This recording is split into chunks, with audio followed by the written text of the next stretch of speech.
अस्सलाम वालेकुम दोस्तों, उम्मीद करता हूँ खैरियत से होंगे। आज के इस वीडियो में हम बात करने वाले हैं एक नए टॉपिक पर। दोस्तों उम्मीद करता हूँ कि ये वीडियो आपको पसंद आएगी, क्योंकि आज का जो टॉपिक है वो बहुत ही दिलचस्प है। दोस्तों आज के इस वीडियो में हम बात करेंगे एक अजीम फातेह तारिक बिन ज़ियाद के बारे में। यकीनन ये नाम आपने सुना होगा। तो दोस्तों आज हम आपको इस नाम के कारनामे भी सुनाते हैं। दोस्तों इस अजीम फातेह का ताल्लुक़ शुमाली अफ्रीका से था और ख़ानदानी तौर पर ये एक ग़ुलाम था, लेकिन अल्लाह तबारक व तआला जिसे इज़्ज़त दे और जिसे इज़्ज़त देना चाहे उसके लिए कोई रुकावट नहीं। अल्लाह तबारक व तआला ने इस्लाम के ज़रिए से इज़्ज़त दी। आज तक दुनिया इसको तारिक बिन ज़ियाद के नाम से याद करती है। आज भी इसके नाम से जबराल्टर का एक बहुत बड़ा पहाड़ी सिलसिला जो आज भी तारीख़ के अंदर इसकी फ़तह की गवाही देता है। दोस्तों हाँ, तो हम आज बात करेंगे एक अजीम फातेह तारिक बिन ज़ियाद के बारे में। हाँ दोस्तों, आज हम बात करेंगे कि किस तरीके से इस अजीम फातेह ने अपनी तदाबीर से और अपनी हिकमत अमली से और अपनी जंगी सलाहियतों से, अपने तजर्बों से हिस्पानिया को फ़तह किया, जो आज के दौर का स्पेन है। दोस्तों अगर आप जोग्राफिया के अंदर दिलचस्पी रखते हैं और आप समझते हैं कि जोग्राफिया आपके समझ की बात है, तो आप एक मरतबा नक्शे पर नज़र दौड़ाएं। आप देखेंगे कि नक्शे के अंदर शुमाली अफ्रीका का जो हिस्सा है वो मौजूदा दौर का ट्यूनस है, जिसे ट्यूनस भी कहा जाता है। हाँ दोस्तों, ट्यूनस के बिल्कुल ही सामने आप नज़र दौड़ाएंगे तो आपको यूरोप की सरहदें नज़र आएंगी। लेकिन दोस्तों ये इतना आसान नहीं है, क्योंकि ट्यूनस और यूरोप के माबैन बहुत बड़े समंदरों का एक सिलसिला है।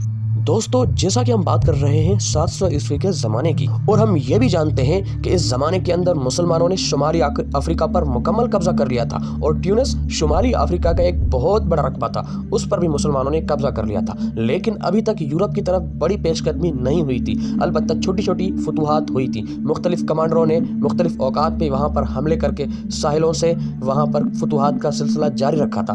लेकिन दोस्तों अब तक कोई बड़ी फतह नहीं हुई थी, क्योंकि इसकी नौबत ही नहीं आई थी। हाँ तो दोस्तों आज हम बात करेंगे कि क्यों तारिक बिन ज़ियाद, क्यों मूसा बिन नुसैर ने यह सोचा कि यूरोपी साहिलों पर हमला करके उनके मुल्क पर कब्ज़ा किया जाए। दोस्तों ये नौबत क्यों आई, आज हम इसकी भी वजाहत करते हैं। ये इसलिए हुआ क्योंकि जिस ज़माने की हम बात कर रहे हैं वो 700 ईस्वी के शुरू वाला ज़माना है, और इस ज़माने के अंदर यूरोप की हालत बदतरीन हालत थी।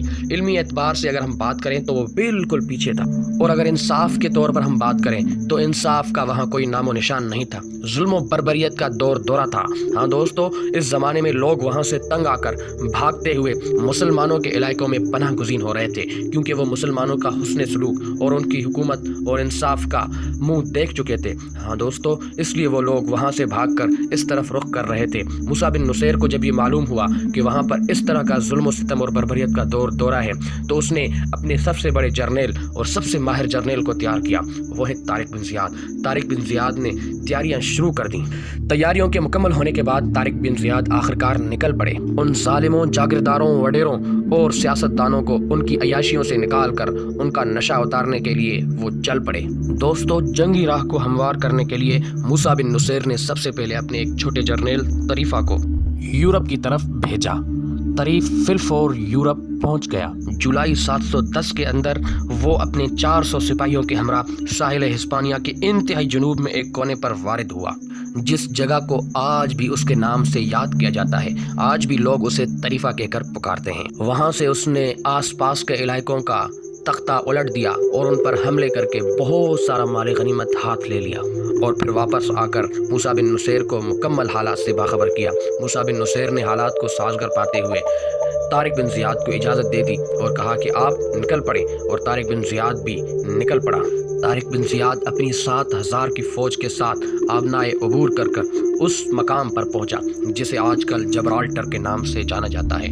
ये नाम भी उसका जबल तारिक की वजह से मशहूर हुआ, क्योंकि जबल तारिक तारिक बिन ज़ियाद की निस्बत से उसे कहा गया, और फिर आगे चलकर इंग्लिश में उसे जबराल्टर का नाम दिया गया। जबराल्टर का गवर्नर मुसलमानों के मुकाबले में बढ़ा, लेकिन शिकस्त से फाश हुई। उसने अपने बादशाह रॉडरक को पैगाम भेजा, पता नहीं ये कहाँ से कौम आ गई जो बहुत ज़्यादा बहादुर है, अचानक आसमान से गिर पड़ी या ज़मीन से निकल आई। इसने तो हमारे तमाम सिपाहियों को तह तह कर दिया। ये समझ में ना आने वाली कौम है, ये बहुत ज़्यादा बहादुर हैं, इनका क्या किया जाए। रॉडरक को जब इसकी इत्तला हुई तो 1 लाख का लश्कर जर्रार लेकर जुनूब का रुख किया और तारिक बिन ज़ियाद के मुकाबले के लिए निकल पड़ा।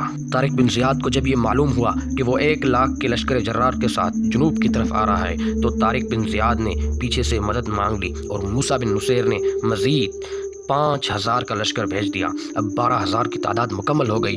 दोस्तों ये 12,000 की तादाद यकीनन एक मुस्लिम फ़ौज के लिए बड़े से बड़े लश्कर को तबाह करने के लिए काफ़ी समझी जाती थी, और आज के दौर के अंदर भी ये बिल्कुल इसी तरह है। जुलाई 711 ईस्वी में झील खंदा के किनारे मदीना शुरूना के शुमाल में दोनों फौजों का मुकाबला हुआ। मुसलमानों की पुश्त पर अलजज़ायर की पहाड़ियाँ थीं और सामने झील खंदा की दलदलें। दोस्तों एक बात याद रखें, जब तारिक बिन ज़ियाद अपनी फ़ौज के साथ साहिल पर उतरा तो सबसे पहले उसने जो काम किया वो अपनी तमाम कश्तियाँ जला डाली, जैसे इकबाल ने इन अल्फाज में बयान किया, जला दी कश्तियाँ सारी अंदलुस के साहिल पर, मुसलमा फिर तेरी तारीख दोहराने का वक्त आया। हाँ दोस्तों, ये वो तारिक बिन ज़ियाद थे जिन्होंने बिला खौफ बेखौफ सारी की सारी कश्तियाँ जला दी ताकि कोई सिपाही पीछे जाने का न सोचे, और या तो ये यहाँ पर फतह करेंगे और या तो यहाँ से शहीद होकर लौटेंगे, या गाजी या शहादत। दोस्तों तारीख ने देखा कि तादाद में कम होने के बावजूद मुसलमानों ने इस तरह जमकर ईसाइयों का मुकाबला किया कि उनके छक्के छूट गए और उनका टिड्डी दिल लश्कर मुंतशिर हो गया। वटीज़ा के बेटे और उसका भाई पादरी रोपस जो इस मार्के में शरीक थे, इस्लामी फ़ौज के पहले ही हमले के बाद लश्कर से अलहदा हो गए।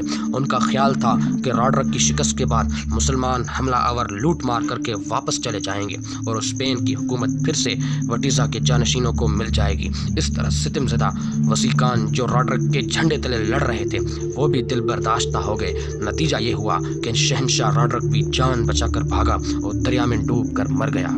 इस अजीम फतह ने मुसलमानों के हौसले बुलंद कर दिए और अहले स्पेन को इतना पस्त हिम्मत बना दिया कि उसके बाद वो कहीं भी इस्लामी लश्कर के मुकाबले में न ठहर सके।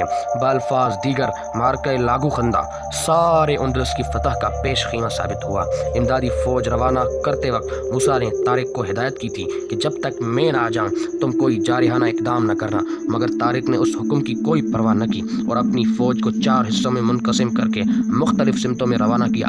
एक हिस्सा गरनाता की तरफ बढ़ा, दूसरा कुर्तबा पर हमला आवर हुआ और तीसरे ने माल्फा का रुख किया। दोस्तों आज मैं आपको ये भी बताता चलूँ, ये तीनों शहर जिनके अपने अभी नाम लिए हैं ये बंदरगाहों के नाम से भी मशहूर हैं। इन नामों से तीनों शहर की बंदरगाहें भी हैं। ये आज के दौर के अंदर भी एक बड़ी हैसियत रखते हैं। और चौथे हिस्से को ले जाकर तारिक खुद स्पेन के पायतख्त तली तला की तरफ रवाना हुआ। फतह और नुसरत ने हर जानिब मुसलमानों के कदम चूमे और ईसाई इस कदर खौफजदा हुए कि शहर और कस्बों की रिहाइश तर्क करके पहाड़ों में पनाह ली। इसी असना में मूसा बिन नुसैर खुद 18,000 की फौज के हमरा साहिल अंदलुस पर उतरा और मामूली झड़पों के बाद अशबेलिया और मारदा पर कब्जा कर लिया। उसके बाद तारिक और मूसा की अफवाज ने मुत्तहिद होकर अंदलुस के बाकी मांदा इलाके भी फतह कर लिए। सिर्फ जुलेफिया का सूबा ऐसा रह गया था जिसने अभी तक इताअत कबूल नहीं की थी। मूसा ने उस मुहिम को सर करने पर तारिक को मामूर किया और ख़ुद फ्रांस की हदूद में घुस गया। उसने सारे यूरोप को फतह करने की स्कीम बनाई थी, मगर खलीफा वलीद ने उसे इजाज़त न दी और मूसा को वापस बुला भेजा। हिस्पानिया छोड़ने से पहले मूसा ने हुकूमत का पूरा इंतज़ाम किया और कुर्तबा को अंदलुस का दारुल सल्तनत मुकर्रर करके अपने बेटे अब्दुल अजीज को वहाँ का हाकिम बनाया। मुसलमानों की आमद ने हिस्पानिया का काया पलट दिया। उसकी किस्मत चमक उठी। वहाँ पर जबर सितम और जुल्म का दौर मिट गया। टैक्स कम कर दिए गए। मजहबी मामलात में रवादारी के उसूल को पेश नज़र रखा। यहूदियों और ईसाइयों की इबादत गाहों से कोई तारीज़ न किया, बल्कि उनकी पूरी हिफाजत की। बड़ी बड़ी दरसगाहें कायम करके इल्म अदब को आम किया। वही स्पेन जिस पर ज़लालत व गुमराही का तसल्लुत था अब तहजीब व तमद्दुन का गहवारा बन गया और तमाम अहले यूरोप उससे मुस्तफ़ीज़ होने लगे। बाद में यूरोप में अहयाए इल्म की जो तहरीक शुरू हुई उसकी बुनियाद भी दरअसल स्पेन ही में रखी गई थी। दोस्तों तारिक बिन ज़ियाद के इस फतह किए हुए गरनाता पर, इस फतह किए हुए अंदलुस पर मुसलमानों ने तकरीबन 300 साल तक हुकूमत की।